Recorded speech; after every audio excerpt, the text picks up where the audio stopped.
ও আমার নবীর আশিক, ও আল্লাহর পয়গম্বর নবীর উম্মতেরা রে, যে মা 10 মাস 10 দিন তোমাকে গর্ভ ধারণ করেছে, যেই মা তোমার জন্য কষ্ট করেছে, আজ তুমিও তোমার ওই মাকে, ওই জনম দুঃখিনী মা তুমি এত কষ্ট দিলা।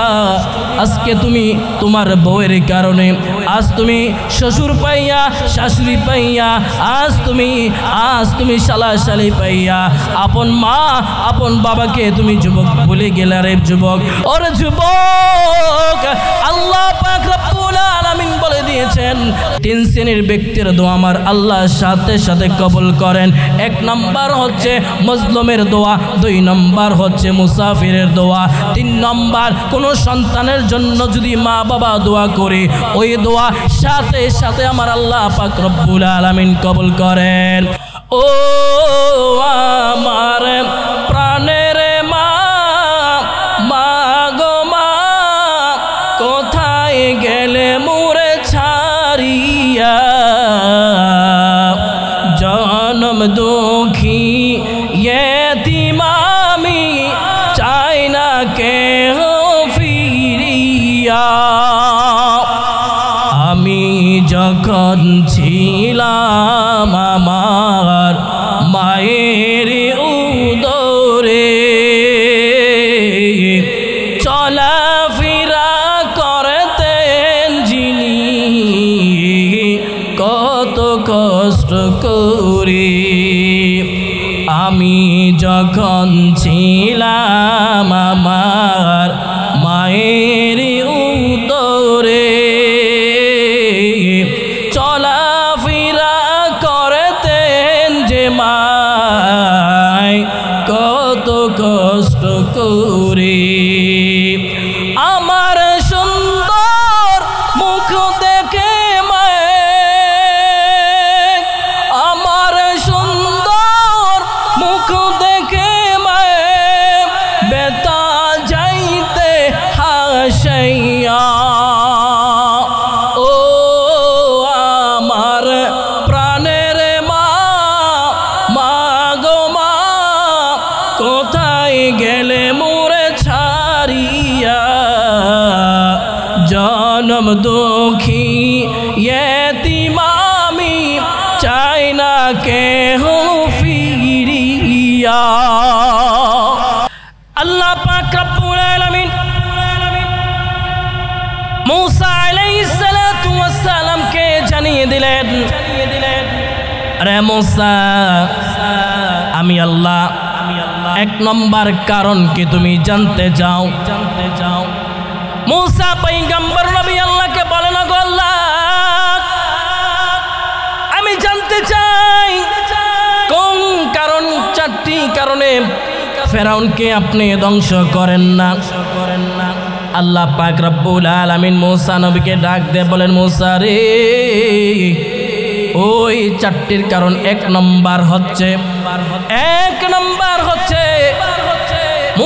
ফেরাউন দিনের বেলা হইলে এলাকার লোকজনের কাছে, এলাকার আশেপাশে মানুষজনদের কাছে সে নিজেকে নিজে খোদা দাবি করে। আর রাত্রিবেলা গভীর রজনী হলে, ভোর হলে, নিশি রাত্রে 2টা, 2:30, 3টার সময় ঘুম থেকে ওঠে, আমি আল্লাহর কাছে মাপ চাই আর আমি আল্লাহর কাছে ক্ষমা চাই। আল্লাহ, আমি দিনের বেলা মানুষের কাছে আমি নিজে খোদা দাবি করি, আর রাত্রির বেলা হইলে আপনার কাছে আমি নিজেই মাপ চাই। আর আপনার কাছে রাত্রি গভীর রজনীতে আমি ঘুম থেকে উঠে তাহাজ্জুদের জায়নামাজে গিয়া আমি মাওলা তোমাকে আমি আল্লাহ হিসেবে মানি। এই হচ্ছে 1 নম্বর কারণ। মূসা আলাইহিস সালাতু ওয়াস সালাম আল্লাহকে বললেন, আল্লাহ 2য় নম্বর কারণ কি? আল্লাহ পাক রব্বুল আলামিন মূসা নবীকে জানিয়ে দিলেন, রে মূসা, 2য় নম্বর কারণ কে জানতে চাও? 2য় নম্বর কারণ হইল তোমার জুব্বা, তোমার মুখের মধ্যে দাড়ি, ফেরাউনের মুখে দাড়ি, তোমার পরনে জুব্বা, তোমার পরনে সুন্নতি জুব্বা, ফেরাউনের পরনেও সুন্নতি জুব্বা, আর তোমার মাথার মধ্যে সুন্নতি পাগড়ি, আর ফেরাউনের মাথার মধ্যে সুন্নতি পাগড়ি। আমি ওই সুন্নতের কারণে আমি ফেরাউনকে আজও পর্যন্ত ধ্বংস করতে পারি না। এই হচ্ছে 2 নম্বর কারণ। মূসা নবী বলেন আল্লাহ 3 নম্বর কারণ কি? আল্লাহ বলেন মূসা রে 3 নম্বর কারণ কি জানতে চাও? 3 নম্বর কারণ হইল, 3 নম্বর কারণ হইল রে মূসা, তার বাড়ির মধ্যে একটা এতিমখানা আছে। ওই এতিমখানার মধ্যে ওই এতিম ছাত্রদেরকে, ওই এতিম বাচ্চাদেরকে সে লালন পালন করে। সে দৈনিক কমপক্ষে ওই হাজার হাজার ছাত্রদের পেছনে কমপক্ষে লক্ষ লক্ষ টাকা খরচ করে। শুধু তাই নয়, শুধু তাই নয়, ওই এতিমখানা এতিম ছাত্রদের জন্য সে পাঞ্জাবি পায়জামা সুন্নতি লেবাস পর্যন্ত বানায়া দেয়। আর ওই এতিম ছাত্রদের জন্য খাবার প্রত্যেক দিন সে খাওয়ায়। আর ওই এতিম ছাত্ররা আমি মাওলার কাছে দোয়া করে, আল্লাহ আল্লাহ আমাদেরকে ফেরাউন যে এত কষ্ট করে খাওয়াচ্ছে, এত কষ্ট করে যে কাপড় চোপড় পিন্দাইতেছে, আল্লাহ দয়া করে মায়া করে তুমি আমাদের দোয়া ফেরাউনকে তুমি ধ্বংস করিও না। আমার বাবা জিরানে বন্ধুরা আমার, 4 নম্বর কারণ, ফেরাউনের বাড়িতে একটা বৃদ্ধা মা আছে। আল্লাহর পয়গম্বর নবীর কাছে বললেন, ওগো আল্লাহর পয়গম্বর মূসা নবী, ফেরাউনের বাড়ির মধ্যে একটা বৃদ্ধা মা আছে। মা, যেই মা ছোটকাল থেকে মা যখন সন্তানকে যখন গর্ভ ধারণ করলেন, প্রসব বেদনা করলেন, সন্তানকে জন্ম দিয়েছেন, ওই মা আজকে বুড়ো হয়ে গিয়েছে, বুড়ি হয়ে গিয়েছে।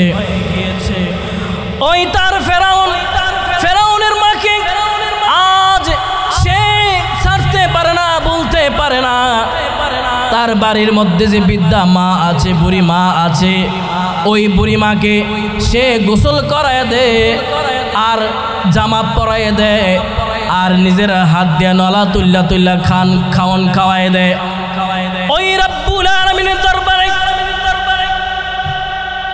ওই রব্বুল আলামিনের দরবারে তার মা ফেরাউনের জন্য দোয়া করলেন, আল্লাহ যে সন্তান আমাকে নলা দিয়ে খাওয়ায় দেয়, যে সন্তান আমাকে গোসল করায় দেয়, আল্লাহ তুমি আমার ফেরাউনকে কখনো গজব দিয়া তুমি আমার ফেরাউনকে মাইরো না। কিন্তু আজকাল আমাদের দেশের মায়ের সন্তানেরা মার দুঃখ, বাবার দুঃখ এরা কি বুঝে না। মা যে কত কষ্ট করে সন্তানকে গর্ভধারণ করেছেন, সন্তানকে লালন পালন করেছেন, সন্তান যদি বুঝতো, সন্তান যদি জানতো, কখনো মার মনে আঘাত দিয়ে কথা বলতো না, কখনো মাকে তুই তাতারে মেয়ে করে গালাগালি করতো না। ঠিক কিনা বলেন? জীবনের মূল কষ্ট মায়ের প্রসব বেদনা, সাত আসমান সাত জমিন তখন মায়েরই মাথায়। জীবনের মূল কষ্ট মায়ের প্রসব বেদনা, সাত আসমান সাত জমিন তখন মায়েরই মাথায়। এমন মাকে কেমনে আজি, এমন মাকে কেমনে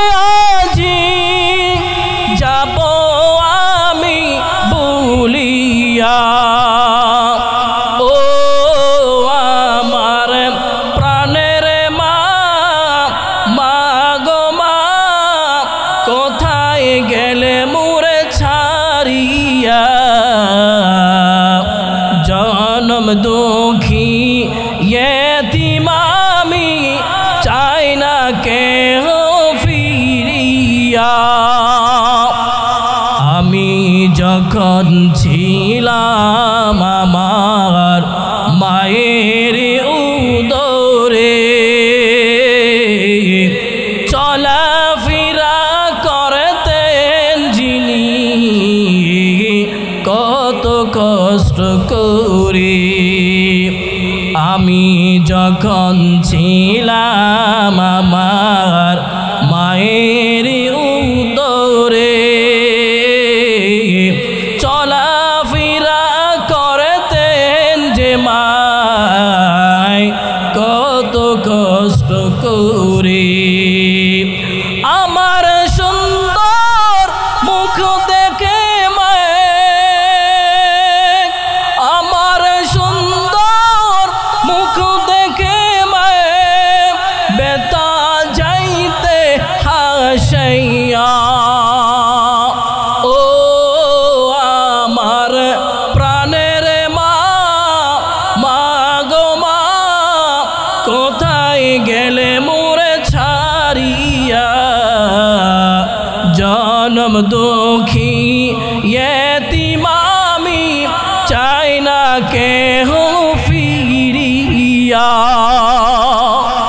ও আমার নবীর আশিক, ও আল্লাহর পয়গম্বর নবীর উম্মতেরা রে, যেই মা 10 মাস 10 দিন তোমাকে গর্ভধারণ করেছে, যেই মা তোমার জন্য কষ্ট করেছে, আজ তুমিও তোমার ওই মাকে, ওই চরম দুঃখিনী মা তুমি এত কষ্ট দিলা।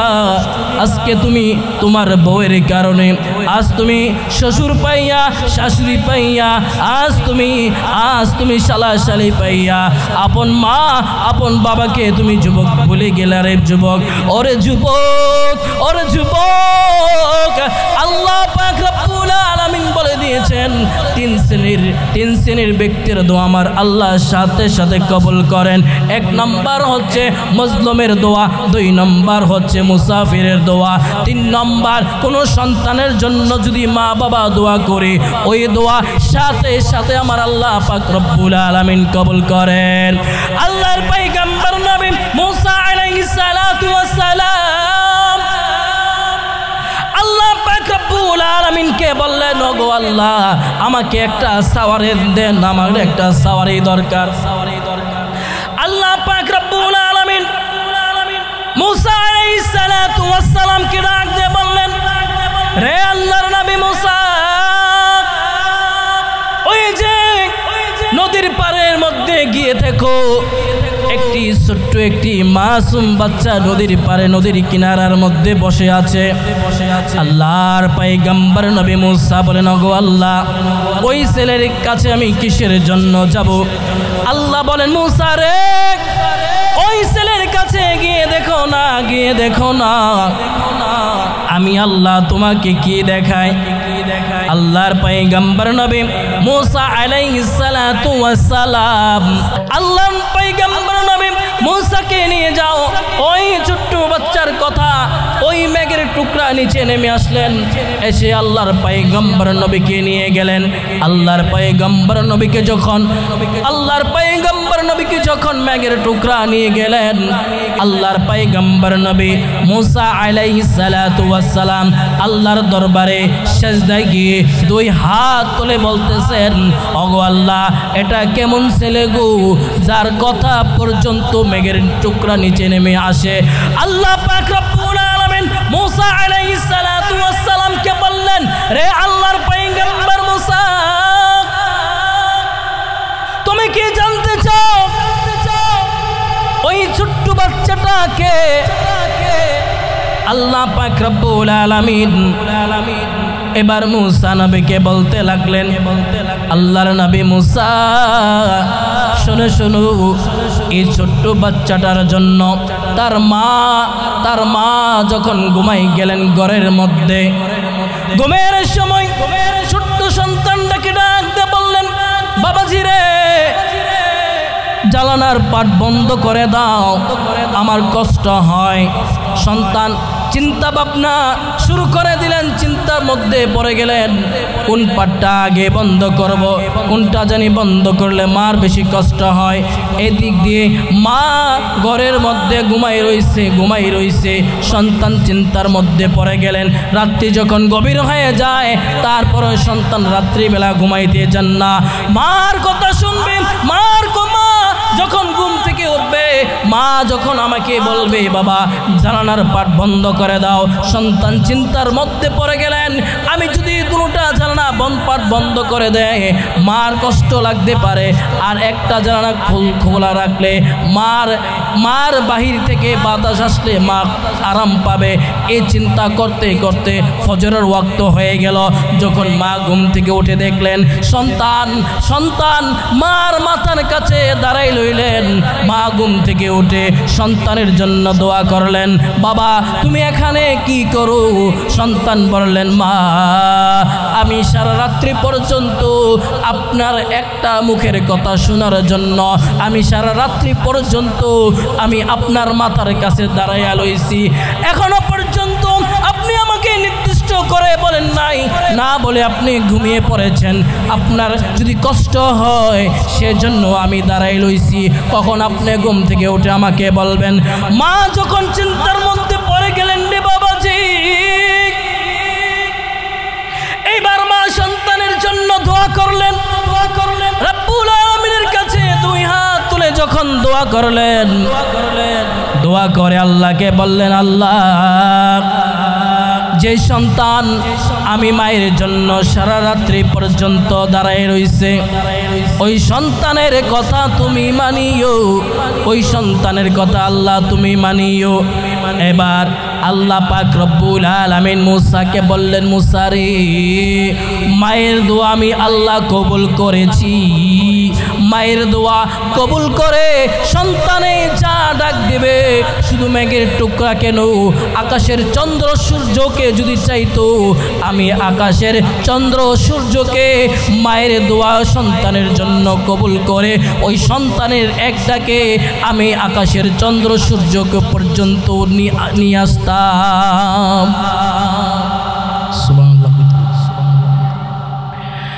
আমার ভাইয়ের, আমার বন্ধুরা, আমার সেজন্য বলি বনে থাকে বনবাদুরি সাউজুলে তার বুকে, এমনি মায়ের সাউ ছাড়ে না পড়লে হাজার দুঃখে। বিদেশেতে যদি কারো সন্তান মারা যায় পশু পাখি জানার আগে জানে তার মায়, ঠিক কিনা বলেন? সেজন্য বলি বাবাজি রে মার মনে কষ্ট দিও না, বাবার মনে কষ্ট দিও না।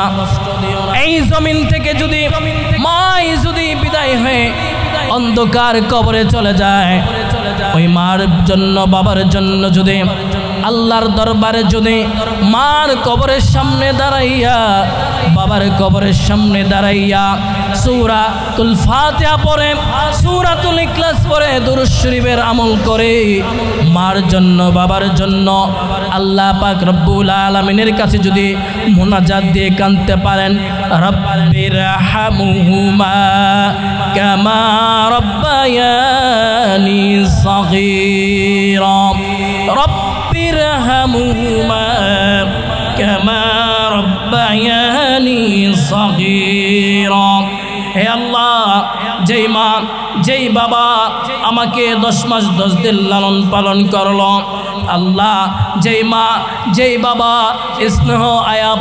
স্নেহ দিয়ে মায়া মমতা দিয়ে আমাকে তো বড় করলো, যেই মা যেই বাবা নিজে না খাইয়া আমি সন্তানকে খাওয়াইছে, যেই মা যেই বাবা নিজে না ফইরা আমারে নিজেকে ফিন্দাইছে, আজকে ওই মা বাবাকে তোমার কবরে রেখে আসলাম। আল্লাহ তুমি আমার মা বাবার কবরটাকে তুমি জান্নাতুল টুকরা বানায় দাও। ওই সন্তান যদি মার বাবার কবরের সামনে দাঁড়াইয়া দোয়া করতে দেরি, চোখের পানি ফালাইতে দেরি, আমার আল্লাহ পাক রব্বুল আলামিন বলেন আমি সন্তানের দোয়া কবুল করে মা বাবার কবরের আযাব আমি বন্ধ করে দেব। সেজন্য কবির ভাষায় কবি বলেন যখন তোমার কেউ ছিল না তখন ছিলাম আমি, এখন তোমার সব হইয়াছে পর হইয়াছি আমি। এখন তোমার বউ হইছে, এখন তোমার সাথী হইছে, বাড়ি হইছে, গাড়ি হইছে।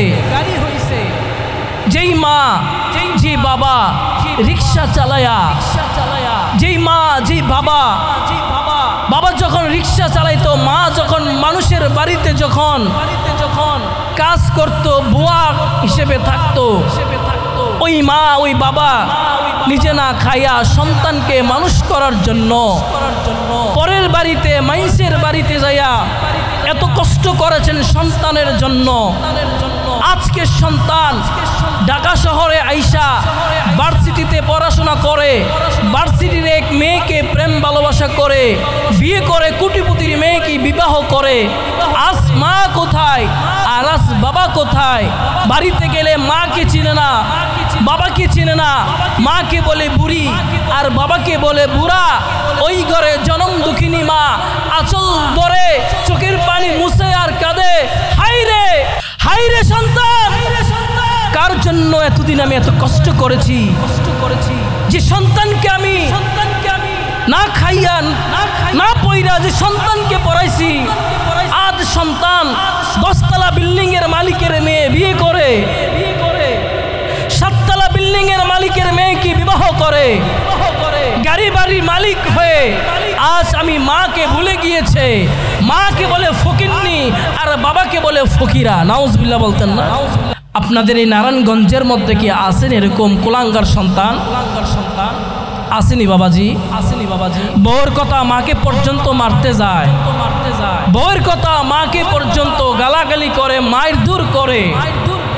ওই সমস্ত কুলাঙ্গার সন্তানদেরকে বলবো, বাবাজি তোমার মা তোমার বাবা যদি দুনিয়ার বুকে দুনিয়ার মধ্যে যদি জীবিত থাকে, এখনো সময় আছে।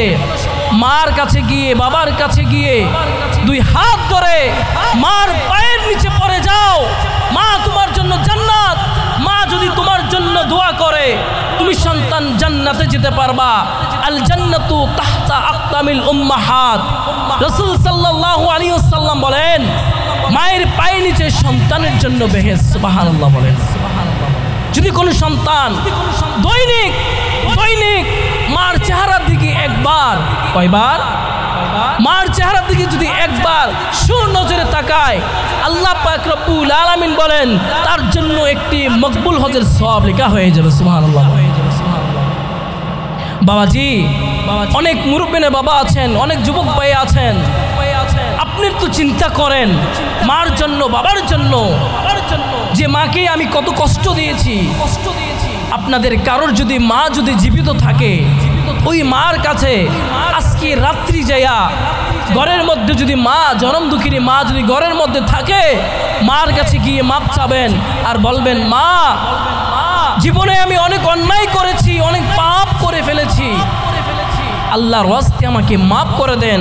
বউয়ের কথা আমি আপনাকে গালি দিয়েছি, আমি আর জীবনে আপনাকে আমি আর গালি দেব না। রব্বুল আলামিন বলেন, রব্বুল আলামিন বলেন, ওয়াসাইনাল ইনসানা বিওয়ালিদাইহি ইহসানা হামালাতহু উম্মুহু কুরহা ওয়া ওয়াদাআতহু কুরহা। রব্বুল আলামিন বলেন, আমি পৃথিবীর সমস্ত মানুষদেরকে উপদেশ দিয়েছি, তোমরা তোমাদের মায়ের প্রতি সম্মান করো, ইহসান করো। তোমার মা তোমাকে গর্ভধারণ করেছেন অত্যন্ত কষ্টের সাথে, এবং প্রসব করেছেন অনেক কষ্টের সাথে। বাবাজিরা আমার দয়া লাগে, মায়া লাগে। মার মনে কখনো কষ্ট দিও না, বাবার মনে কখনো কষ্ট দিও না।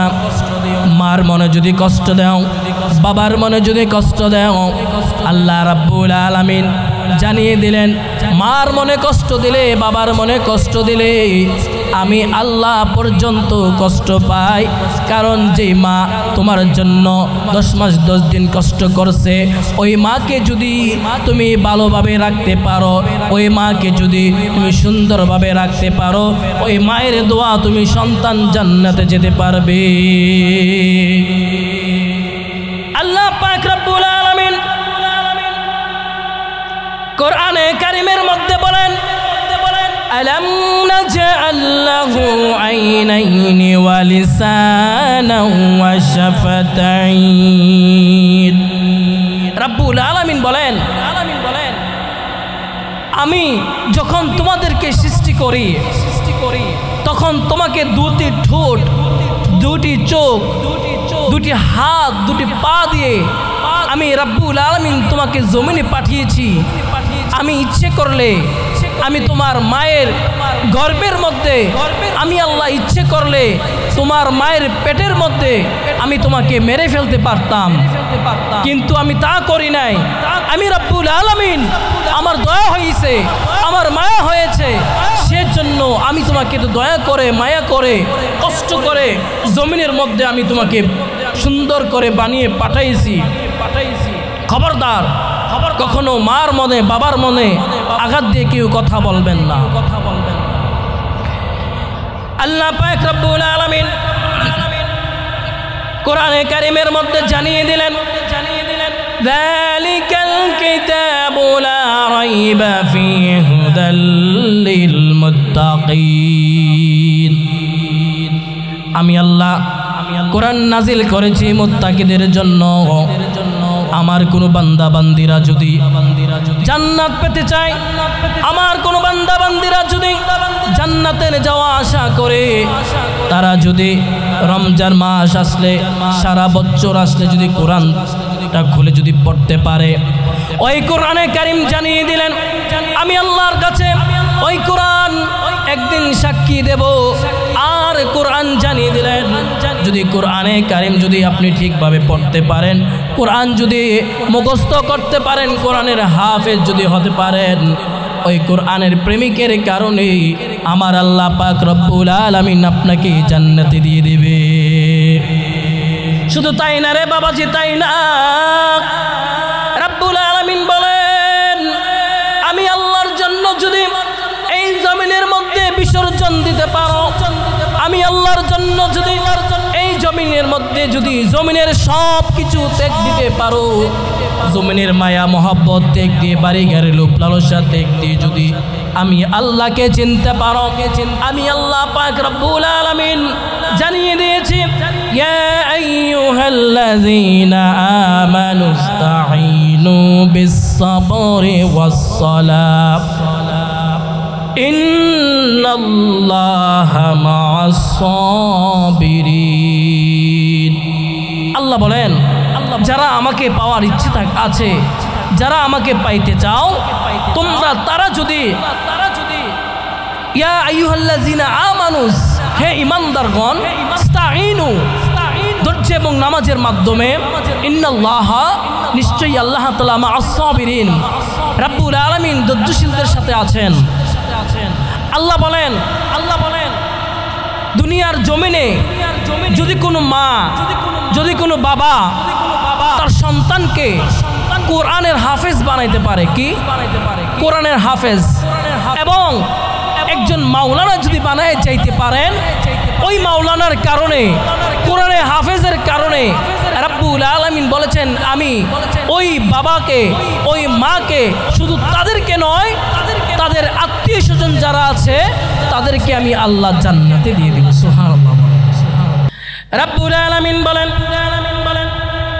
ওয়া কানা হাক্কান আলাইনা নাসরুল মুমিনিন।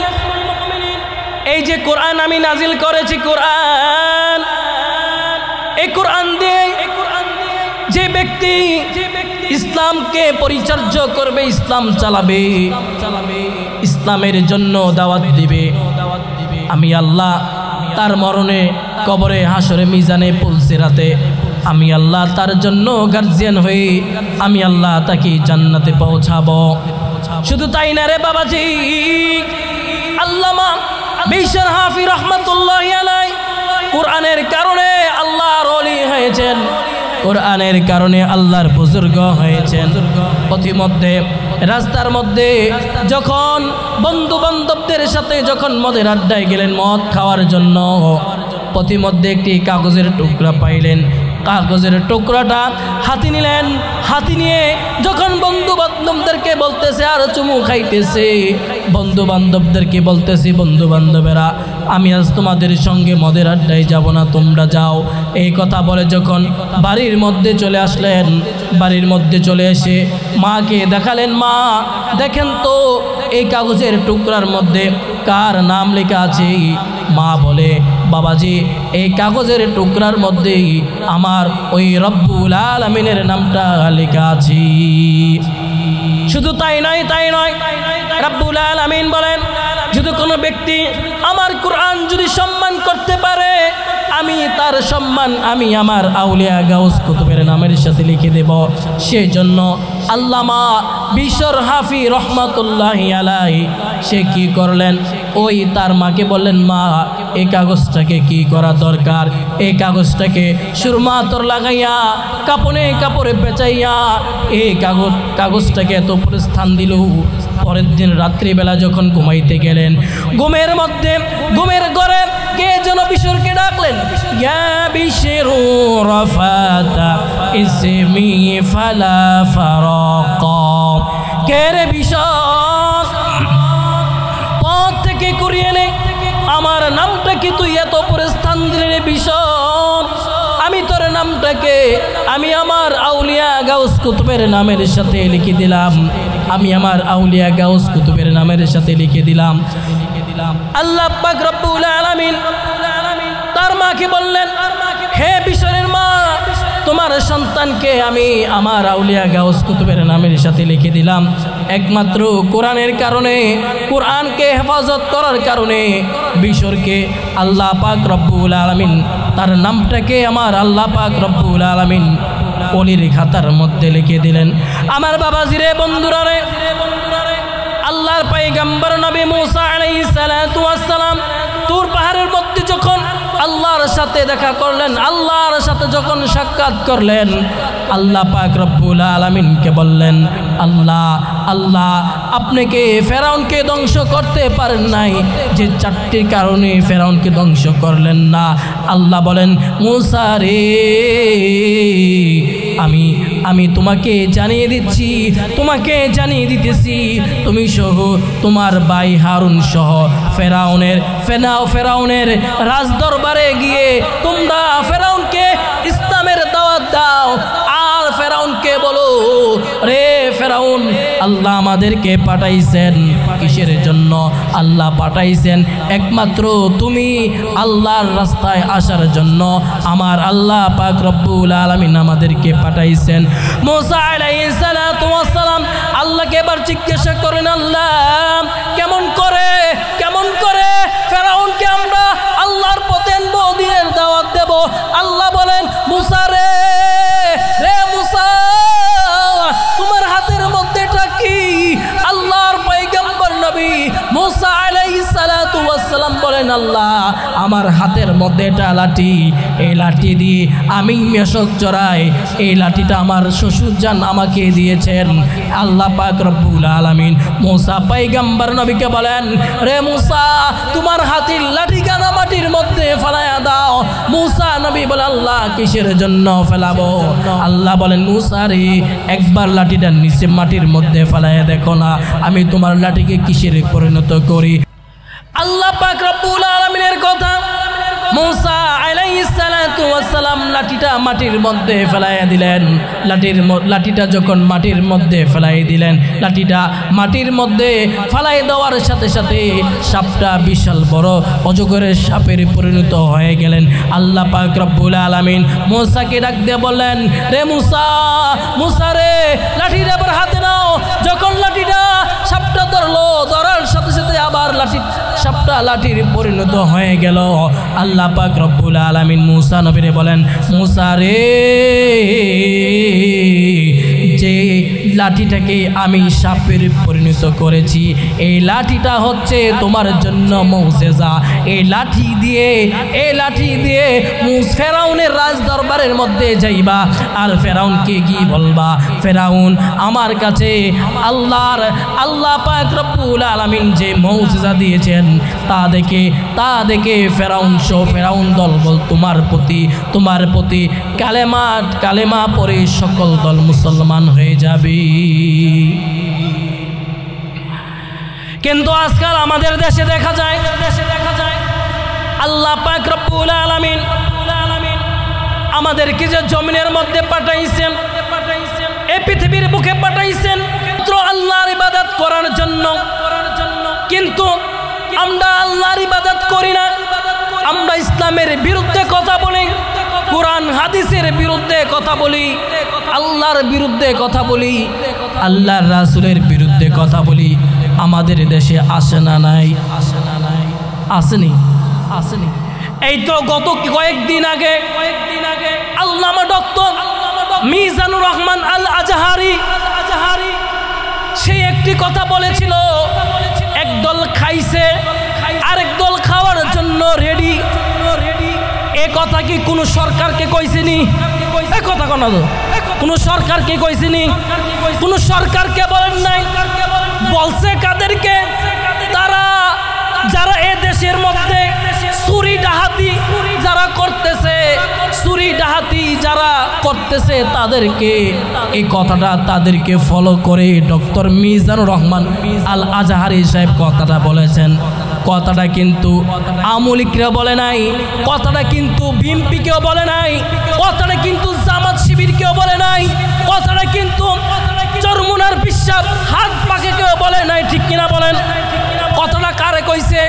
কথাটা বলছে যারা আমলিক সরকার যাওয়ার পর, আমলিক সরকার পতনে যাওয়ার পর আজ আমাদের দেশের মধ্যে, এই পৃথিবীর মধ্যে, এই বাংলাদেশের মধ্যে যারা চুরি করে, ছিনতাই করে, চুরি করে, ডাকাতি করে, অর্থ সম্পদগুলি, দেশের সম্পদগুলি, দেশের টাকাগুলি যারা লুটপাট করতেছে তাদেরকে উদ্দেশ্য করে বলছে। কিন্তু আজকাল আমাদের দেশের বিএনপির নেতারা কারা?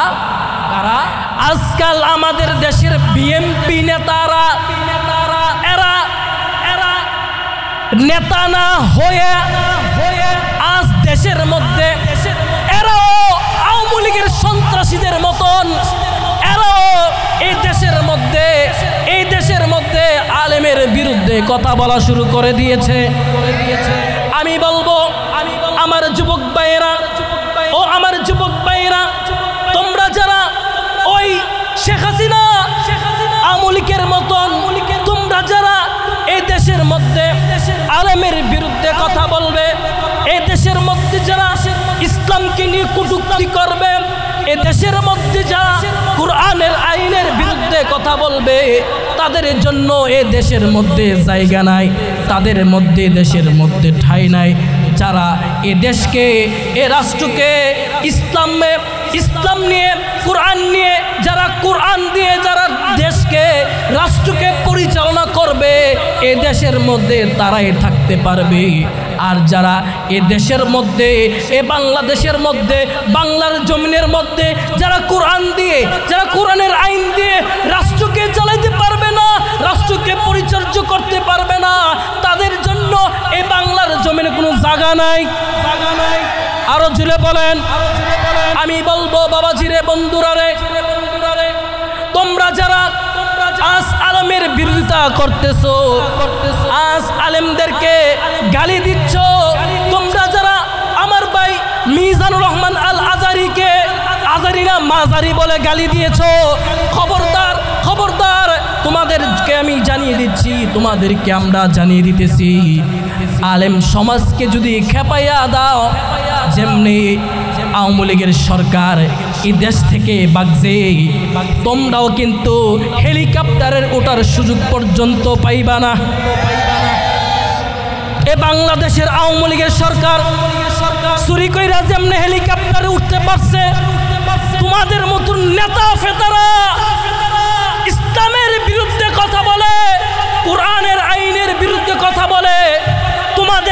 সুযোগ পর্যন্ত দেওয়া হবে না। হেলিকপ্টার উঠে বাংলাদেশ থেকে বেগে যাওয়ার ওই সুযোগ দেওয়া হবে না, ঠিক কিনা বলেন? যারা এই দেশের মধ্যে থেকে আলেমের বিরুদ্ধে কথা বলবে, যারা দেশের মধ্যে থেকে কোরআনের বিরুদ্ধে কথা বলবে, যারা দেশের মধ্যে থেকে ইসলামের কটূক্তি করবে, যারা দেশের মধ্যে থেকে ইসলাম নিয়ে কথা, ইসলামের বিরুদ্ধে কথা বলবে, নবী রাসূলের বিরুদ্ধে কথা বলবে, আমার আল্লাহর বিরুদ্ধে কথা বলবে, ওই সমস্ত ব্যক্তিদেরকে, ওই সমস্ত বান্দাদেরকে, ওই সমস্ত ব্যক্তিদেরকে আমার আল্লাহ বলেন, আমি যেমনে ফেরাউনকে এবং নমরুদকে সম্পদ দিয়েছিলাম, সম্পদ দেওয়ার পরও নমরুদ ফেরাউন সম্পদ রাখতে পারেন নাই, তেমনি ভাবে তোমার মতন কুলাঙ্গার এদেশের মধ্যে থাকার কোনো ঠাঁই নাই, ঠিক কিনা বলেন? ফেরাউনের আজকে কি অবস্থা, নমরুদের আজকে কি অবস্থা, ঠিক কিনা বলেন? ফেরাউনেরও কিন্তু অনেক রাজপ্রাসাদ ছিল, ফেরাউনের কিন্তু অনেক কোটি কোটি টাকা ছিল। আজ ফেরাউনের ওই রাজপ্রাসাদ কই গেল, নমরুদের রাজপ্রাসাদ কই গেল? আর আমাকে আপনাকে আল্লাহ দিতে কি কোনো বাধা আছে? আল্লাহ বলেন, কইরা যাও যতক্ষণ কর্তার ইসলামের বিরুদ্ধে আমি আল্লাহ ধৈর্য ধরে বসে আছি, তোমাদেরকে কখন আমি ওই ভিক্ষুকের পাত্রের মধ্যে আমি আল্লাহ বসাবো।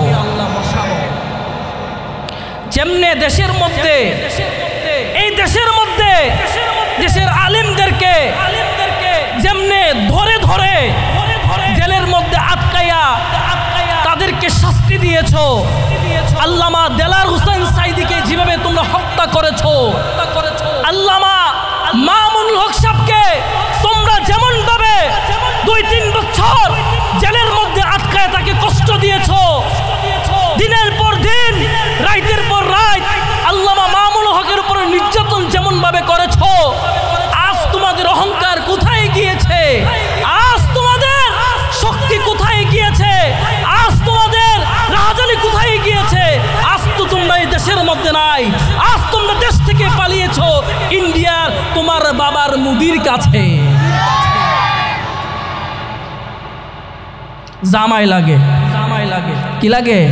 কি লাগে? জামাই, জামাইয়ের কাছে গেছে থাকার লাগিয়া, কি লাগিয়া? জামাইয়ের কাছে গেছে থাকতো, জামাই আবার জাগাও দেয় না, ঠিক কিনা?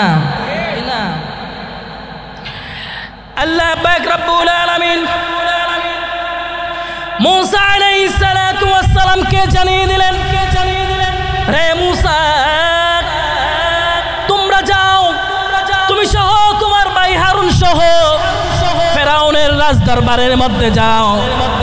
যদি ফেরাউন যদি সোজা না হয় তাহলে তোমার হাতের সাপ দিয়ে তুমি ফেরাউনের সঙ্গে যুদ্ধ করবা।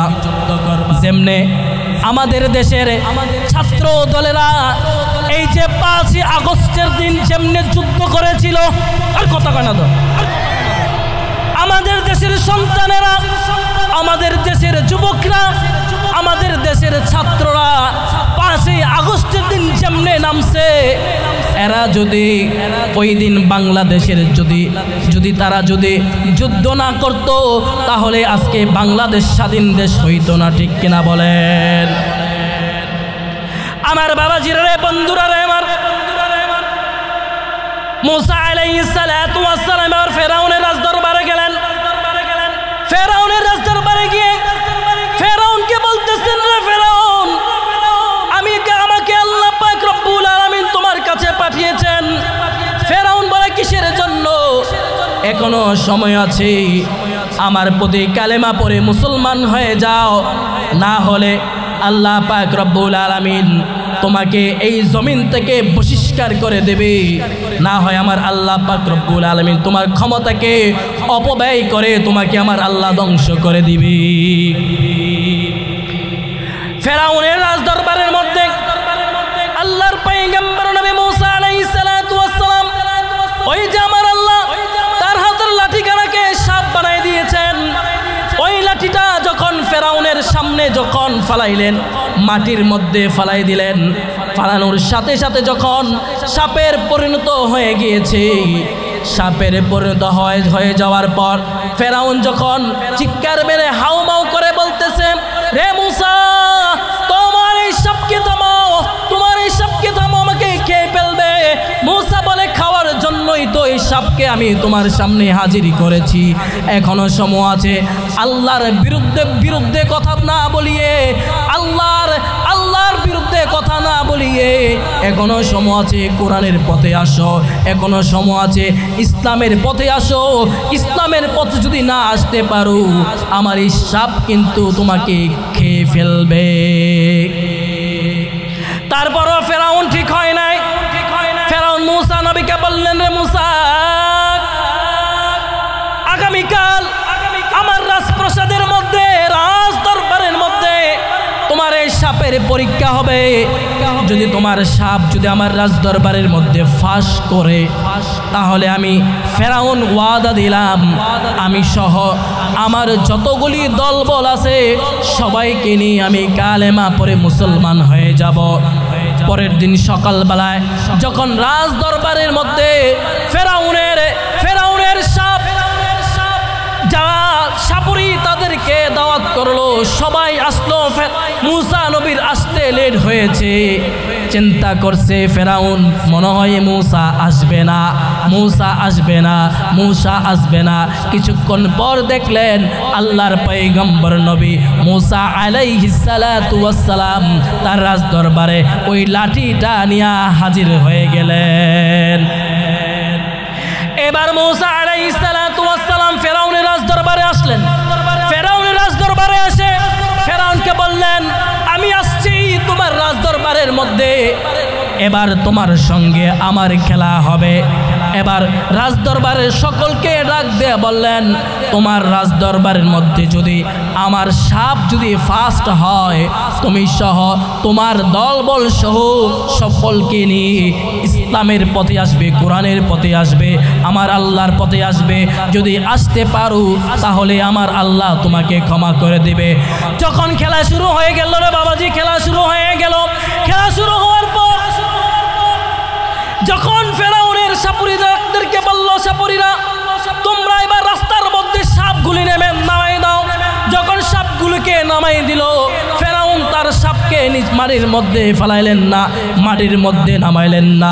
যখন নামাইলেন, নামানোর সাথে সাথে যখন সাপ হয়ে গেলেন, সাথে সাথে সাপ হওয়ার সাথে সাথে সব সাপগুলিকে, ফেরাউনের সাপগুলিকে হা করে সব সাপগুলিকে খেয়ে ফেললেন।